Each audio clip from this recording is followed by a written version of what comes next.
Welcome to episode 4 of the Wragg Austin 7 Special rear suspension project. So if you remember, in episode 3 I was focusing on making some rear brackets for the suspension, but I knew all along that these back plates on the floor were going to fail on the bracket.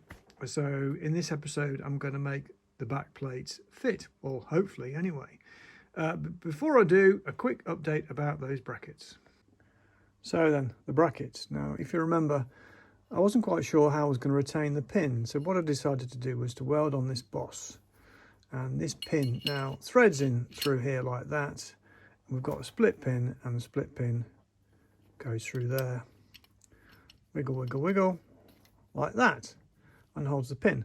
And we've got a threaded hole in there so that in order to get the pin out, I can screw this in here. After taking the split pin out, obviously, I can use a slide hammer and just pull the whole pin out. So that's the bit that goes through the bottom of the axle, and then of course we've got this bit, which is the existing bit, which has got the same rear detail, which goes through and locates in the axle. So that bit goes in the spring, and that goes in the axle. And of course, because it's not a motorbike, it's a car, I'm going to need 2 of these. So of course, I've made 2. So that's what I've been up to. I've been doing a lot of fabrication, and I've made 2 of these things now. So all I need to do now, I keep on saying that, what I need to do now is put one of them on the car, or both of them on the car, and then start trying to work out how we're going to make these back plates fit. Right, the bracket's now back on, and it all fits quite nicely. So obviously when we put on, this bit here hits the bracket. So what I'm going to do, I'm going to space out this back plate with a load of washers and find out how many washers I need to clear the bracket. And then if I measure the thickness of the washers, I'll know how much material that I need to remove to actually make it fit. So let's get packing. So I've now spaced it off, and it runs out at being 7 or 8 washers, which is quite a lot. So I need to take it off now and measure out how much that actually amounts to. So it's back on the bench for the analysis. So in my hand I have 1, 2, 3, 6, 7 washers, and that comes out as, well, 7 millimeters. So I've got to find 7 millimeters. Now, what's happening is that it's sort of around, it's like that, and that hits there. So, and it overlaps to the tune of 7 millimeters. So I've got 3 options. One is remove a chunk out of this back plate, and I know this back plate is about 5 millimeters thick. So I could remove 5 mil before I come through onto this side. And to be honest, if I came through onto that side, it wouldn't be the end of the world. I mean, yeah, because the drum runs in that groove, so I could remove 5 mil basically.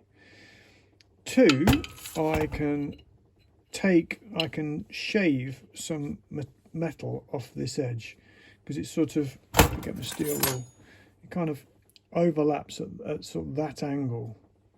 So I could run a weld up inside there, and I could grind or mill or file or something the corner off that.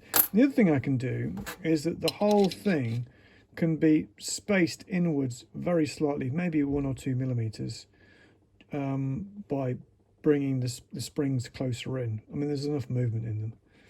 So I think the answer is all of the above. I'm going to have to do all of the above. I'm going to take 5 mil off that, maybe a mil or so off that, and then space it in by another mil by shimming, making some brass washers. And I think I can find enough space to squeeze these monsters into the back. So I better set to it, hadn't I, really? I better get cracking. So the back plate's now in the mill, and you can see that I've made this big chunky bracket just here to clamp it. It has to clamp it very solidly, so it's a solid big thing, and it's also at an angle. It's at this angle, and this is the angle between the back plate and the rear spring. So I'm obviously cutting like this. So It's all set up in the mill now. I've done one very fine skim pass to make sure that it's all good. So now I just need to do quite a lot of milling.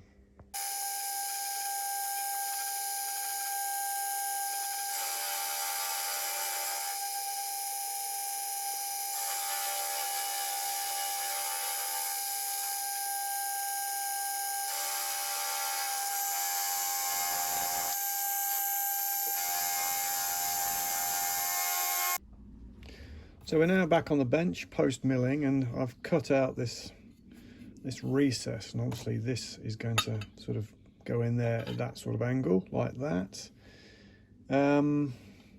So you can see I've just gone through there. That's not an issue. I was kind of just going to keep on going till I just clipped it. I don't really want to go much further than that yet, because I'm cutting into this bit now. So stick it back on the car and see how much more I've got to find in this and in the spaces. So let's do that.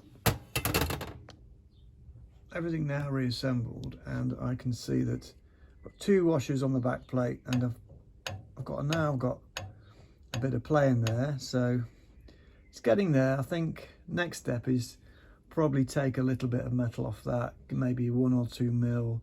Find 1 or 2 mil on that, and then the rest will be in the spacing of the spring. So I'm getting quite close now. So another little mod to this bracket, I ran a weld up inside here, make it even stronger, and then I have ground off, shaved off a bit of that, taken off a couple of millimeters. Still super strong, but it gives me a bit more clearance. So all I need to do now is whack it back on the car and see if it actually fits. And there it is, fitted on the back axle. As you can see, it is all rather tight, but it was always going to be tight, so I think that's fine. I think that's all for now.